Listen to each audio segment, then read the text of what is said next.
Guys, Presiden Prabowo Subianto tidak boleh menganggap ini sepele. Aceh sudah minta referendum untuk merdeka.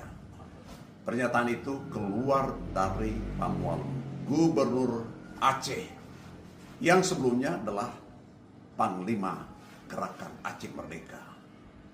Sudah disuarakan juga oleh sebagian wakil rakyat dari Aceh. Mau ikuti jejak Timor Leste, begitu katanya. Tapi guys, sejarah Timor Leste berbeda dengan Aceh. Timor Leste itu gabung belakangan dengan Indonesia. Tapi sebagian warganya terus berjuang, tidak puas, kecewa dengan Indonesia. Saat Presiden Habibie minta referendum, diiakan dan kemudian sekarang jadi negara sendiri. Aceh berjuang untuk Indonesia merdeka, berkontribusi mempertahankan atau mendirikan NKRI.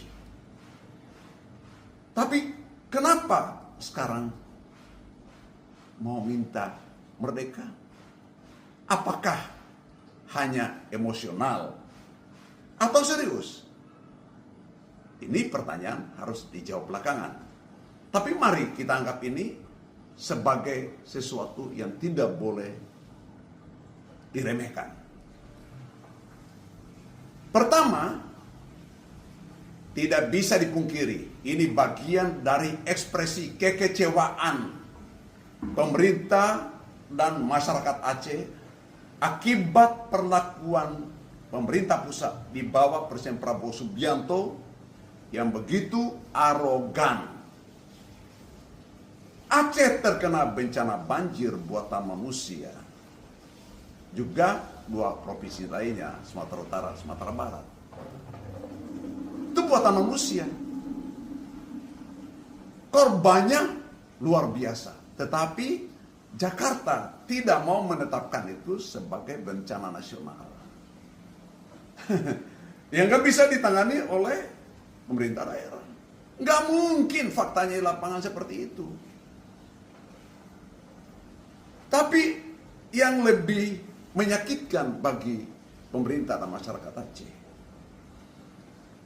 di saat mereka, saudara-saudara dari sana, membutuhkan gerakan pemulihan yang cepat dengan bantuan kemanusiaan dari manapun, kok pemerintah Indonesia menolak bantuan dari masyarakat internasional?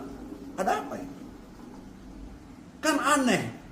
Ini kan arogan. Orang mau dibantu secara kemanusiaan oleh siapapun, kan boleh.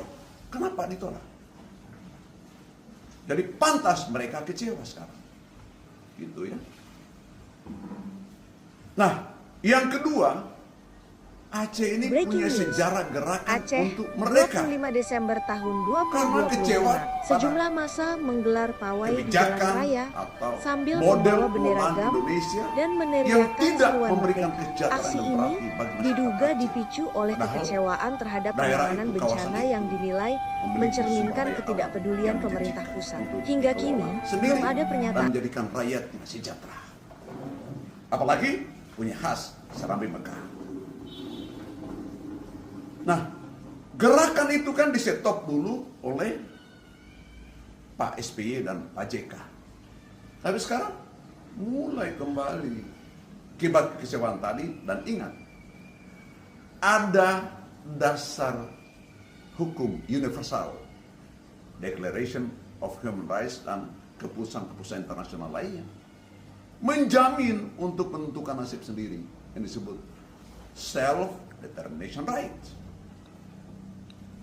Ya wajar dong kalau mereka tidak puas dengan Indonesia, tidak bangga dengan Indonesia, tidak sejahtera Indonesia, diabaikan oleh pemerintah Indonesia, lalu mereka menentukan nasib sendiri. Dan itu sah-sah saja. Lihat aja misalnya, Kosovo pisah dari Serbia, Montenegro pisah dari Serbia. Negara-negara kecil itu, tapi diakui. Mungkin juga nanti Papua, barangkali itu akan bergerak lagi. Kalau perlakuan Jakarta yang hanya kebijakan-kebijakannya itu memberi keuntungan pada para oligarki, memperkaya mereka, sementara hak-hak rakyat diabaikan untuk sejahtera. Yang kaya kan hanya kelompok oligarki dan para pejabat yang beri lisensi untuk mereka. Begitu kan? Jujur saja. Jadi sumber daya alam di Aceh dikuras, di Sumatera dikuras, di Sulawesi dikuras, di Papua dikuras, di Maluku dikuras dan sebagainya, di Kalimantan dan sebagainya. Rakyatnya tidak punya sejahtera. Yang sejahtera hanya para pengusaha yang mengurusnya itu bekerja sama dengan para pejabat yang berikan lisensi pada mereka. Gitu kan? Jadi untuk apa berindonesia kalau kemudian mereka tidak bangga, justru mereka disengsarakan. Begitu arogannya pemerintah. Maka ya saya khawatir, saya tidak mau seperti ini sebetulnya. Tapi kalau dibiarkan terus, semangat di Aceh, pernyataan pemualim di Aceh, belum tentu tidak berimbas pada Kalimantan, Papua, Sulawesi dan sebagainya. Jika kebijakan pengelolaan daerah, pemerintahan, sumber daya alam masih seperti sekarang.